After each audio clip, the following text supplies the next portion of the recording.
Bitch, I'm a bird. Bitch, I'm a bird. I don't say yo, I just say, bitch, I'm a bird. Bitch, I'm a bird. Bitch, I'm a bird. Bitch, I'm a bird. Go. The Once Shipstealer, Chapter 6, The Herald. The dreams persist. They are old memories, but twisted, battling a guardian in the prison of elders and falling before their light. Athris, banging on the walls of her sleeping pod, calling for the great machine. She can't sleep. Something in the dreams tells her to travel to Earth's moon, and she follows the sign. Something in her dreams tells her to go to the moon. Yeah, darkness, okay. On the moon, she fights through corpse-stinking hive-like swarms of flies. The fetid stench is unbearable, worse than the carcass piles at the prison, worse than the battlefield of Twilight Gap. They eat and breathe death, and she resents their breath upon her. So she cuts through them like so much tall grass.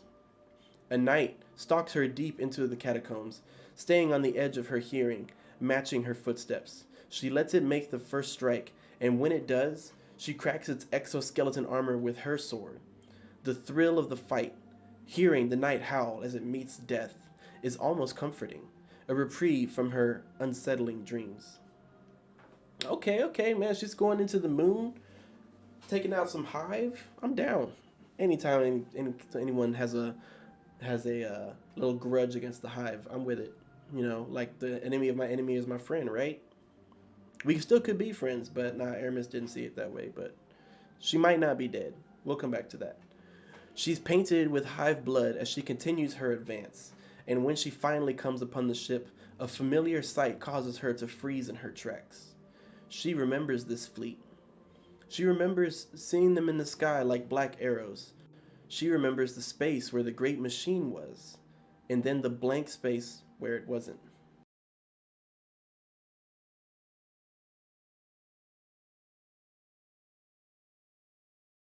It was all a lesson in dependence, one that took many years to learn. This time, the black arrows speak to her. She knows it's not Elliksni. It's not one of the clumsy tongues of earth, nor the lilting speech of the reef. It is something else. A whisper. But one that is so loud and somehow understood so perfectly. Stop waiting, it says. No one is coming for you. You must be your own salvation. She feels something in all four of her hands. A tingle, a buzz. It reminds her of the broken arc spear. She clenches and unclenches her fists, staring at the sleek surface of the ship. There's power here. Power that she can grasp, but not yet. A waking dream strikes her like lightning. She's transported. The bleak gray dust of the moon falls away, and she stands in a white plain of whipping ice and snow. It blinds her, chases her breath away. Then she is on the moon again, and the whispers are silent. She knows where she must go next. Okay, pretty cool. So Eramis looks like she went solo to the moon. That's actually surprising. I mean, I would imagine she has some members with her, but she went on this solo journey to experience the darkness. And the darkness showed her, they're not saying it blatantly here, but it seems like Europa. Where else can you find, what was it, a white plain of whipping ice and snow? Yeah, that's Europa. Cool. The Once Shipstealer, Chapter 7, The Scribe. Eramis and Varric stand in the shadow of a half-constructed city. Her people have salvaged bits and pieces from the Elliksni hideouts across the system and lashed them to the ruins of a Golden Age facility, building something new from something old. It's Elliksni flesh on the bones of humanity's failure, nestled in the icy tundra of Europa. She watches Varric's face as he looks up. There is something familiar here, an awe that she remembers from a long time ago. It will be a new Riss. Riss, again, being the original fallen Elliksni planet that no longer exists. She says, raising her eyes to the scaffolding before them, a new home for our people. No more running, no more living on the outskirts. Varix looks away to finally meet Eramis's eyes. What of the devils? He speaks Elliksni. It surprises her. Old names, she says dismissive. Leave the old names and the old ways in the past. Just as she remembers, Varix doesn't let his awe stand in the way of practicality. His gaze has turned appraising. And why choose this place? Why choose this frozen moon? I saw it in a dream. She can feel his skepticism. She doesn't blame him, actually. Since the prison break, he has been hiding somewhere, some forgotten corner of the system, waiting for her judgment to come. He gifted his people with freedom, and then he built himself a cell of isolation. He can't see beyond what he thinks he knows.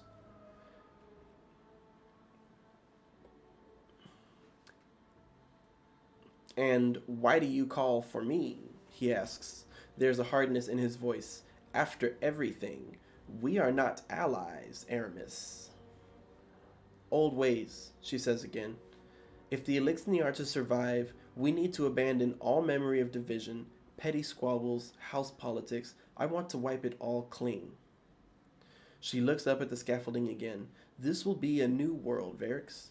New ideas, new stories. We will be known and remembered as something new. Varix follows her gaze. Now his voice has softened. And why me? Eramis turns to face him fully now. He fears her still. She sees it in the hunch of his shoulders. The way he turns his face to the side, as if looking at her head on will hurt his eyes. In the new world, she says, I need a scribe. Okay, we'll see where this goes, but it really doesn't sound like she needs a scribe in the new world. It sounds like she wants to keep her enemies closer than her friends. Keep an eye on Varix and make sure he's not out causing trouble for her in the galaxy. But, okay, cool. The Once Shipstealer, Chapter 8, The Council. Old Friend. There's a bloody grin in Phylax's voice as she claps Eramis' hand and pulls her close to her chest. Critis stands behind Phylax, tall and ethereal. They're exactly as Eramis remembers them. Phylax chuckles. I always said no prison would hold her. Eramis laughs, easy and familiar. It's as if nothing had changed. She's transported back to her House Devil's days, the days of assignments in the darkest, grimmest parts of her old stomping grounds, the Cosmodrome. With no one but these two for company, they laid waste to members of encroaching houses, razed human settlements to the ground, dreamed about the day they could challenge and strike down their own Kell to take up the mantle for themselves. But Critis looks behind Eramis, not at her, and soon Phylax does the same. Her eyes narrow. She lurches forward past Eramis to grab Varix up by his neck. Traitor Dreg! Phylax hisses and spits, cringing little. Varix scrambles and kicks like a creature in a trap. Phylax, he gasps. Praxis and Atrax stand to the side, waiting to meet the veterans of the old house. They watch without concern. Though Praxis looks pleased, they do not intervene. Phylax tightens her fists. Let him go, Eramis says. Phylax looks at Eramis and then drops Varix. She says nothing, but Eramis can feel her disapproval. Critis, too. Doubt creeps into their minds. His crimes are undeniable, Eramis says, dismissive. She doesn't look at Varix, but hears his tortured breathing as he scrambles back away from Phylax. But he's all that remains of House Judgment. You've no special love for scribes, Critis says skeptically. Eramis inclines her head. No, but a scribe who can draw the ear of the Reef Elliksni? That's her plan. Phylax grunts in understanding, but still looks unimpressed. She returns to Critis' side. Critis, on the other hand, looks pleased. Clever, she says. Before they can question her further, Eramis changes the subject. But I didn't call you here for politics. She gestures with one of her secondary arms. Come, let me show you what we've built. Okay, so this further explains the recruitment of Varix to House Salvation. A scribe, I was like, dude, you don't need the right, you don't care about that at all. You're a warrior, but really it's because of his connection to the Elixni on the reef. If he comes to them or puts out a signal or something saying, hey, y'all need to come over to Europa and join House Salvation, like some